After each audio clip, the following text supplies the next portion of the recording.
introduction. Overcooked is even better on the Switch. I've never really played it before, so I think I'm getting it for the Switch. Yeah. It's fun, but so frustrating. Yeah. You in London for MCM, right? Yeah. Okay. Nice to see you again. Yeah, lovely to see you both too. Oh, thanks. That's just the MCM crew back together. Yeah. I like that this interview is going to be like, RWBY crew talked about the Switch for like 20 minutes. Yeah. Show us up? Yeah, please. Okay.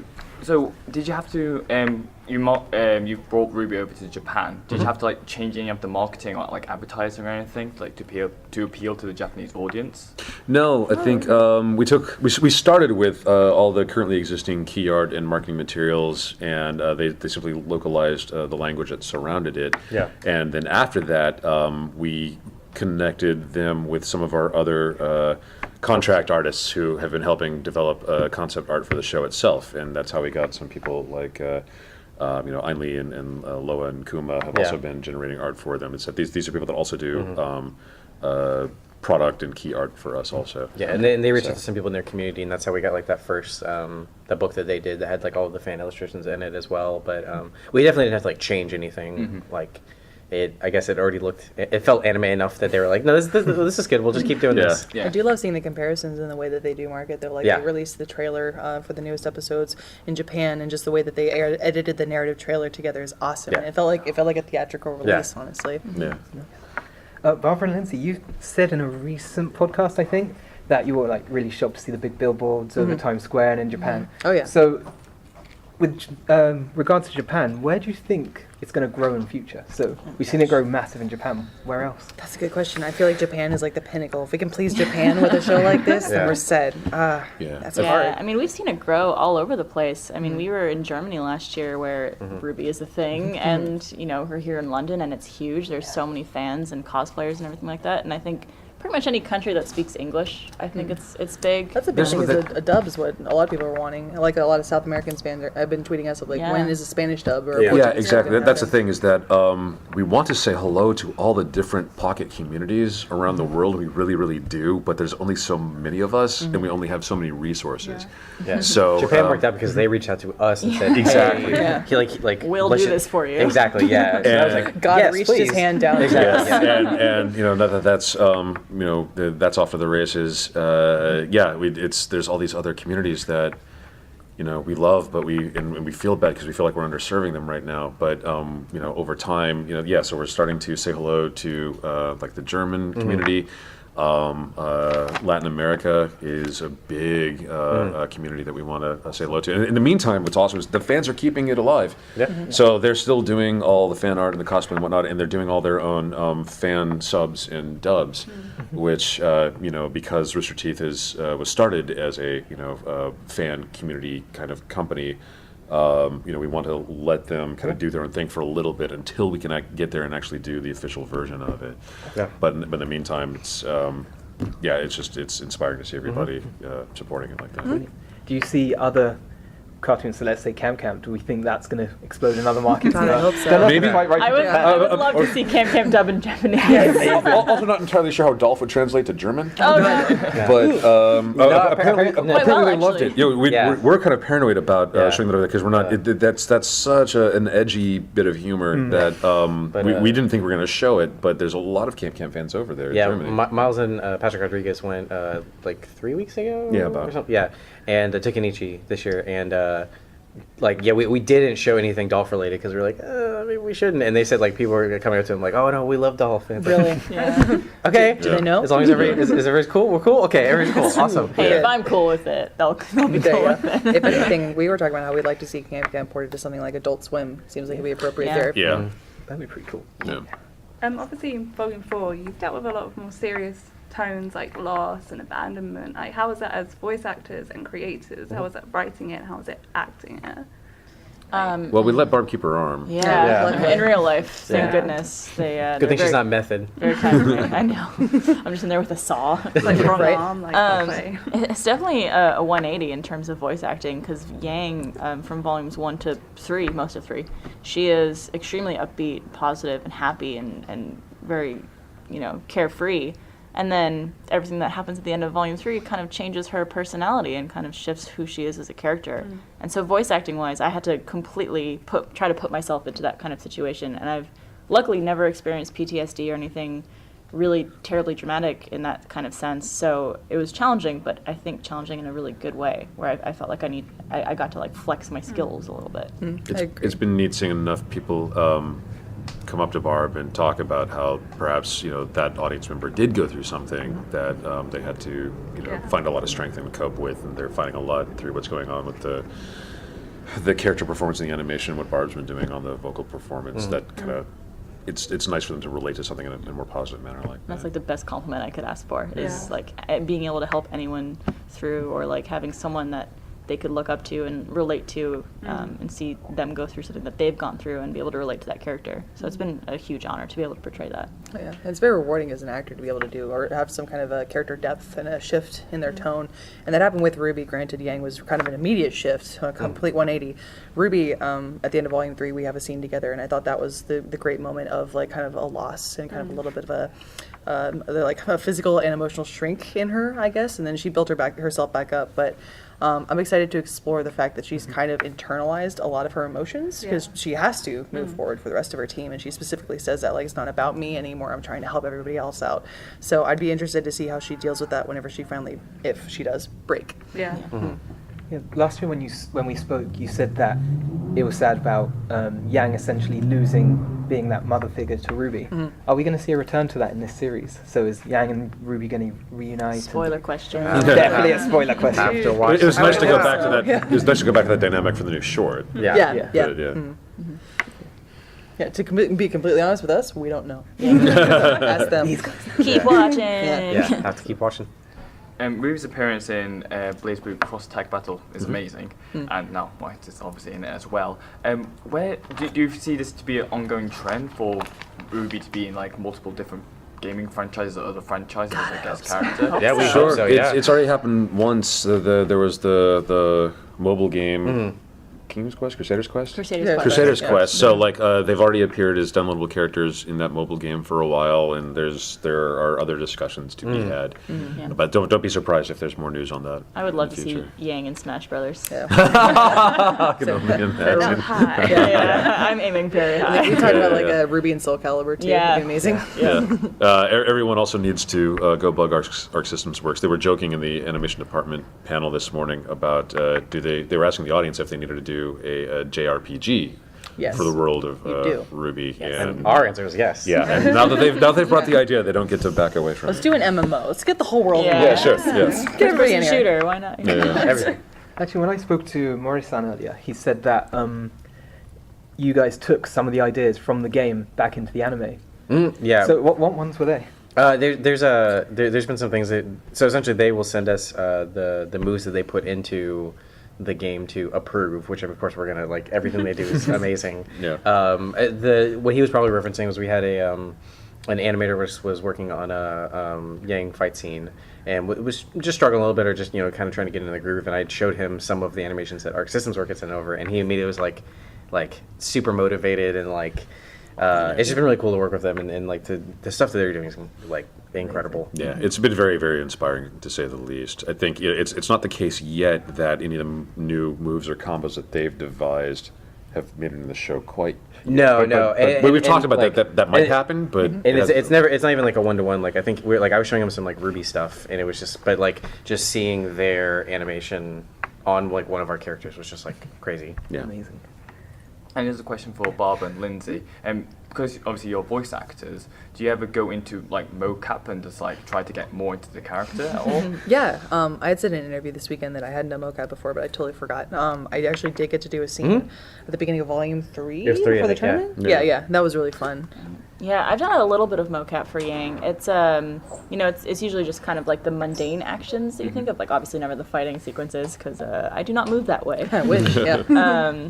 And I've also gotten to do mocap for like winter as well. I did some winter mocap, which was very challenging because I have really bad posture, and winter is very proper. So I had a sore back after because I was standing up so straight for so long.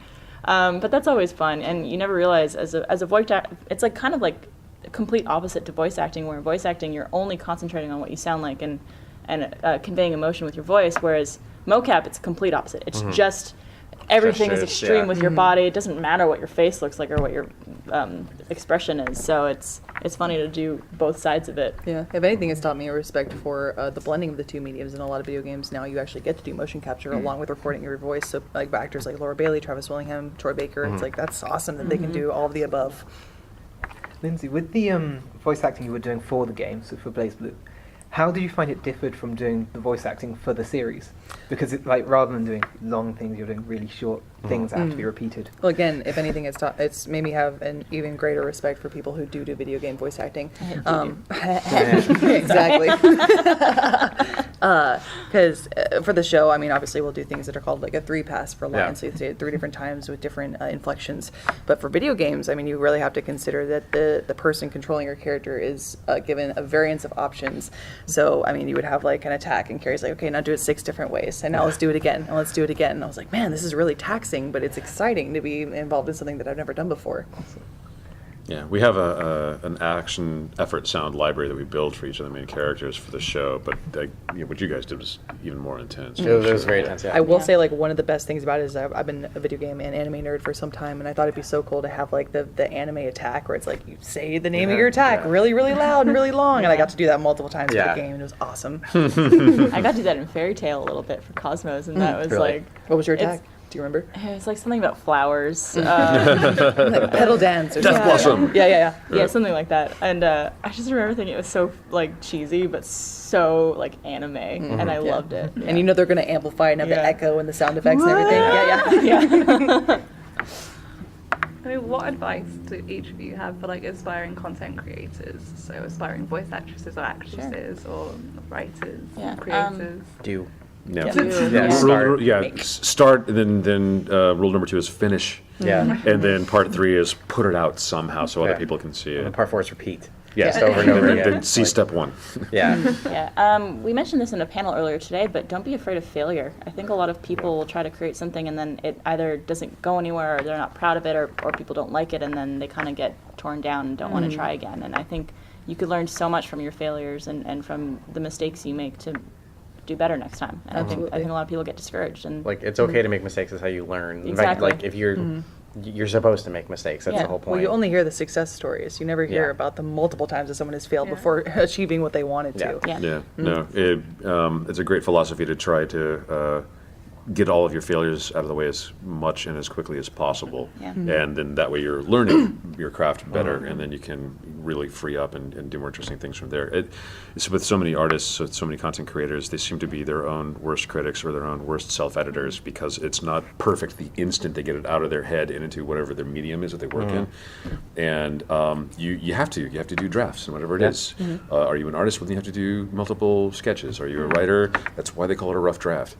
You know, you just have to keep doing it over and over. Yeah, and as far as like advice for voice acting goes, if you want to get technical, there are fantastic demos online. Like Yuri Lowenthal and his lovely wife Tara Platter, both in RWBY. They do a great tutorial on how to establish a demo reel and just kind of go through the basics of what casting directors look for in auditions, how you can channel certain voices, or how you can emulate characters that already exist, but kind of manipulate them to make them your own. It's very helpful. I mean, is there any particular challenges that had you close to giving up? Because obviously each of you could... Absolutely. It still happens. I know for me, when RWBY first started, it was my first time ever voice acting in anything. And we were still learning the characters and how to make the show and everything like that. And so I got a lot of criticism for my voice acting. And then I wasn't good and that people couldn't get into it. And it was obviously very hurtful to hear as someone who is really excited about a project and then all of a sudden you get torn down. But I also realized that I was new at it. So I feel like I've gotten better over time, and I feel like the audience has gotten more used to hearing my voice in a character that is not me as well. Absolutely. No, it's the same way with production. I mean, just like how the look of the show has evolved year after year. It's it's occasionally a little difficult for us to go back and watch, first, second volume or so. But in the same way, at some point you just have to embrace the fact that no, this is a time capsule of what we were capable of doing at the time. We know how and why it turned out the way that it did, and we know that we want to do better.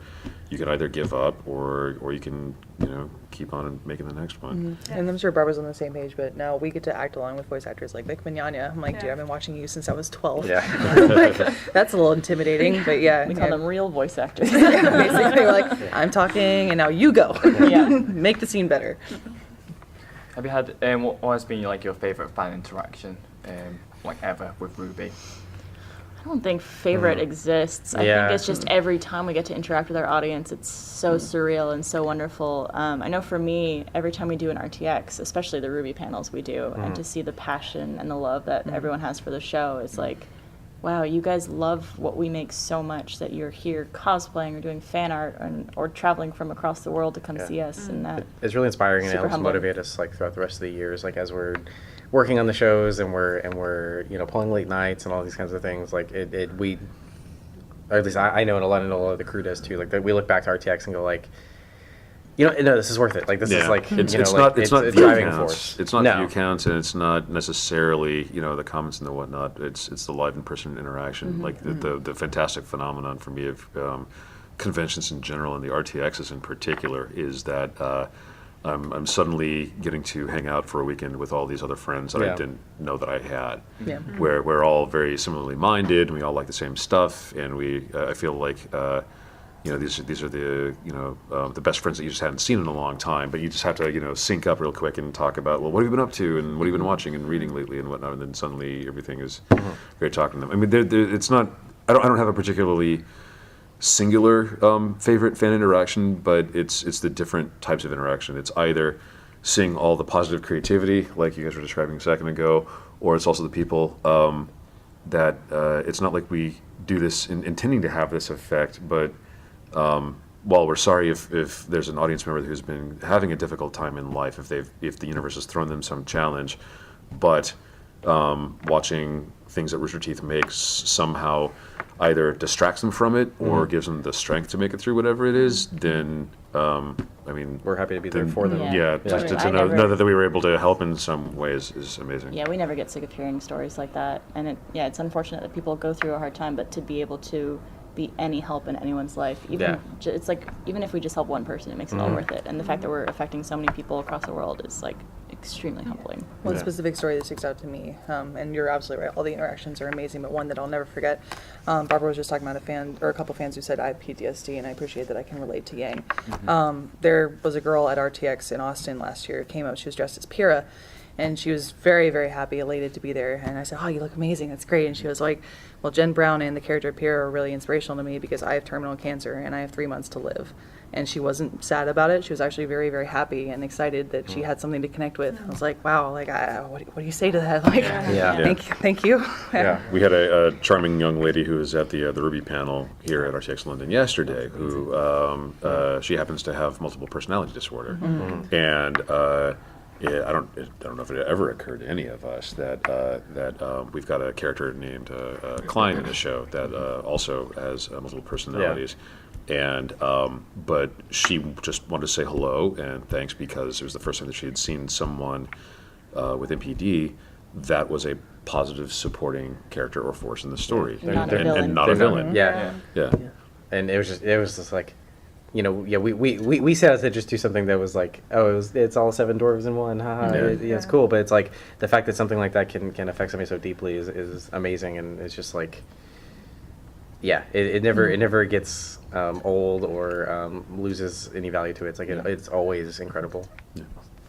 I asked this to Lindsay and Barbara last year, if I can reuse the question, it's fine. So, with the tragic passing of Monty Oum, how hard was it? What were the challenges you faced with basically picking up where he left off or following his vision? It was not easy. It's and I'm still working on it. It's still kind of ongoing. Yeah. I mean, I don't know that any of us are ever going to be like, okay, Just different. Just different, yeah. Which is something that I think a lot of the audience gets. There's a vocal minority that I think still, has some questions or doesn't, but it's to be expected. Yeah, I mean, I've said this before in other behind the scenes stuff interviews too. It's like the show is not going to be exactly the same as if he was still around because he's not around. We can't replace him. Yeah. That's not possible. Yeah. Of course, the show is going to be different than if he were still here contributing to it. And what we try to communicate though is that there is still so much about it that has remained constant since we lost him. That there's a whole crew that makes the show, and a lot of the animators that have been there from the very beginning are still in the crew, and that Miles and Kerry wrote every single script ever since the very beginning, and the story breakdown that you guys put together with Monty, that's still the playbook for how the major beats of the story proceed, and the animators still study all of his animation, whether it's RWBY or Halo or Dead Fantasy or any of it, and they're still trying to learn from him, even in a more passive fashion, I guess. But, yeah, I appreciate that the fans have given me some time to kind of ramp into this, so to speak, because I was not prepared to do this at all.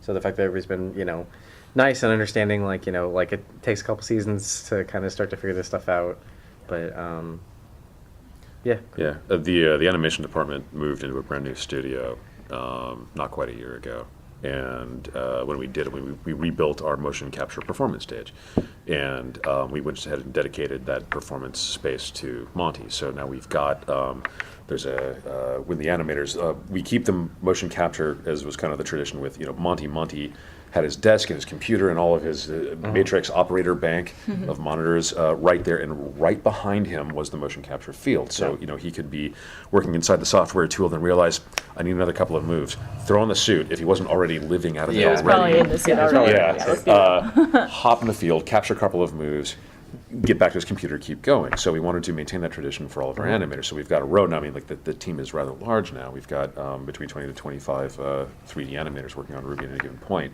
But all of them surround our motion capture stage. So we have organized shoots that we kind of treat like small live-action shoots. But it's also possible if an animator wants to, they can just throw on the suit, go in there, and just record the next moves that they need. And but they as you go down the stairs into the motion capture field from where their desks are up top, we've got Monty's motion capture suit that we've preserved. And one of our favorite quotes from him right there. So if people can take a moment and sort of just commune with his spirit for just a minute and see what you get out of it, whether it's energy or focus or just the desire to up your game just a little bit more when you go in and do your next character performance. Again, he's still with us in a way. Yeah. Do you see an end to RWBY in sight? So do you know volume 20 is going to be the last volume, or is it still ongoing? You don't know where it's going to... we definitely have like an end for this main story.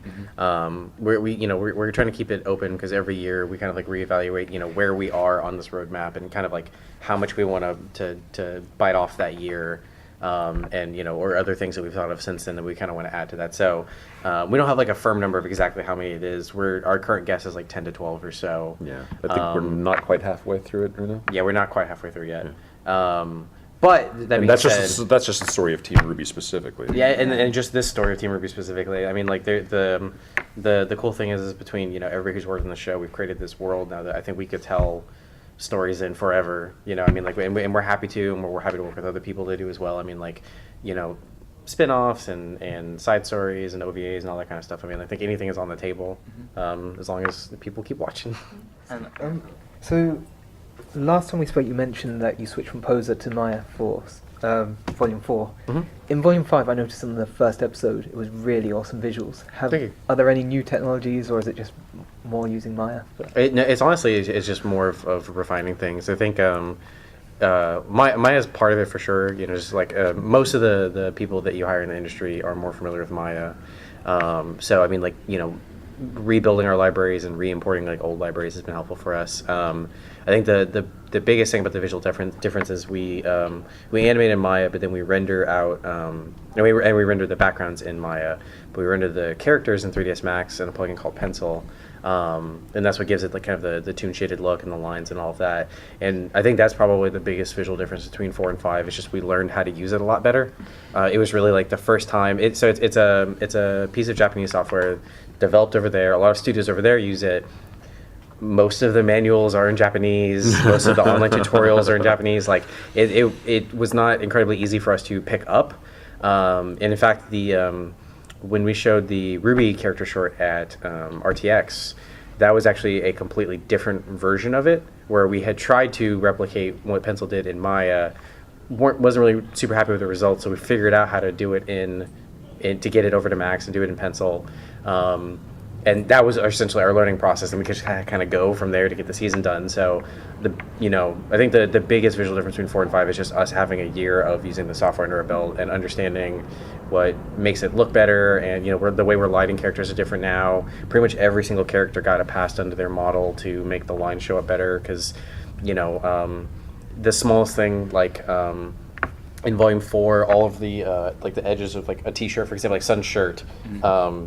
It was modeled, like this, so it had an edge to it, it had thickness to it. We went into every single model and took all of that out, so it would stop drawing double lines and say it would just draw one line, because if you're drawing it, by hand, you wouldn't draw both sides of the cloth, you would just draw one line. So I think that's one of the things that's made the season look a little bit cleaner, is like we went into everything and just touched it up a little bit, now that we had a better understanding of the software. I would say, a lot of it was technical refinement. The crew did an amazing job just in the transition from 3 to 4 and moving the pipeline technology over to Maya in general. And then, like Kerry's been describing it, then a lot of it's been the refinement since then. But as part of that refinement, it's also aesthetic in terms of Kerry working closely with the visual post team and our lighters, our renderers, our compositors and whatnot, and establish and texture and modeling and whatnot, and establishing another set of aesthetic guidelines, saying, so we know that the tech can do the following features, but let's go ahead and kind of limit our usage of them to just this type of application to, again, come up with something that's even more pleasing. It changes on a per shot basis of like whether or not they cast shadows onto themselves or stuff like that, just because and it took a couple episodes, and now it's at the point where we don't have to really change stuff often, like the lighters just kind of know what to do. So it's establishing a visual vocabulary on top of the tech. So.